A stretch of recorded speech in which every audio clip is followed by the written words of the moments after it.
Ce soir, une fois n'est pas coutume, j'avais plutôt envie de vous lire ce qui habitait ma prière personnelle ces jours-ci, et puis en priant avec ce texte ce matin. La semaine sainte que nous venons de traverser ne se termine pas avec le petit matin de Pâques. Nous nous apercevons qu'il nous faut durer et que le confinement attendra encore quelques semaines. Mais peut-être avons-nous encore besoin de ces jours qui nous séparent de l'Ascension pour mesurer ce que cette traversée a fondamentalement changé en nous. Esprit sans intelligence, comme votre cœur est lent à croire. Le ressuscité, ces jours, parle à notre intelligence comme à notre cœur.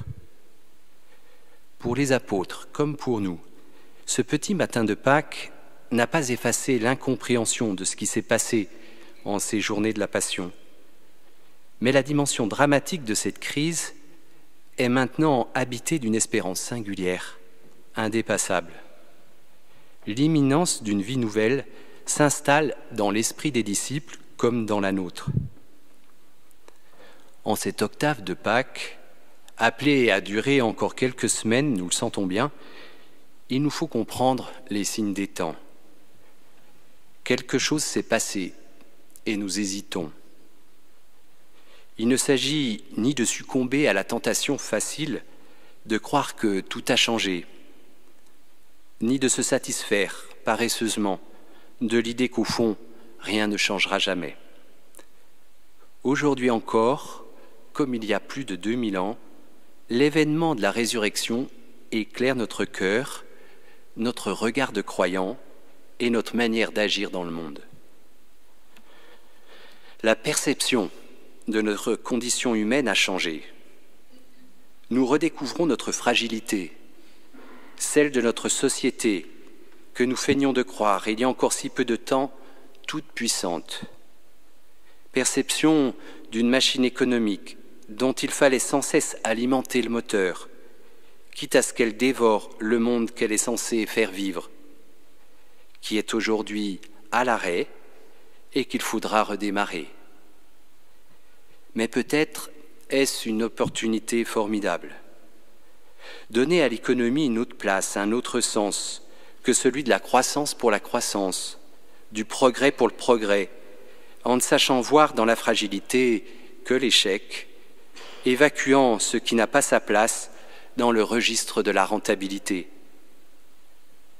Au petit matin de la résurrection, entendrons-nous, comme Pierre et les disciples, les mains vides, après une nuit de pêche infructueuse, l'appel du Christ à jeter les filets de l'autre côté. La perception de notre vie sociale a changé. Comment prendre soin de ceux qui en prennent soin? Nous comprenons que notre société n'est pas une collection d'individus, bâtissant avec plus ou moins de chance leur propre destin, mais fédère des personnes interagissant les unes avec les autres pour le bien commun. Que ces personnes ont un destin commun et que ce qui les relie est plus important, plus vrai pour bâtir une vie heureuse que les aspirations individuelles. Ce petit matin de Pâques, n'est-ce pas ce groupe de disciples, chacun perdu seul dans ses pensées, que le Christ rejoint pour en faire la communauté des apôtres? La paix soit avec vous. De même que le Père m'a envoyé, moi aussi, je vous envoie.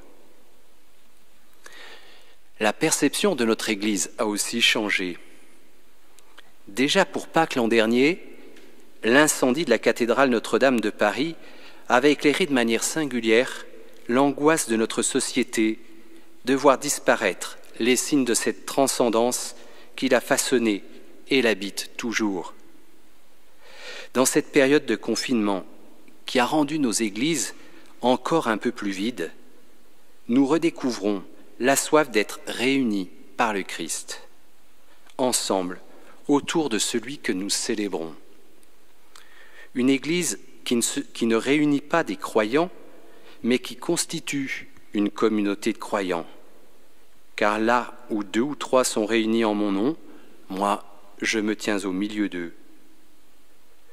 Aujourd'hui, au petit matin de Pâques, notre foi, ce n'est pas de rêver qu'après la crise du coronavirus, tout aura changé, pour finalement s'apercevoir que rien n'aura changé.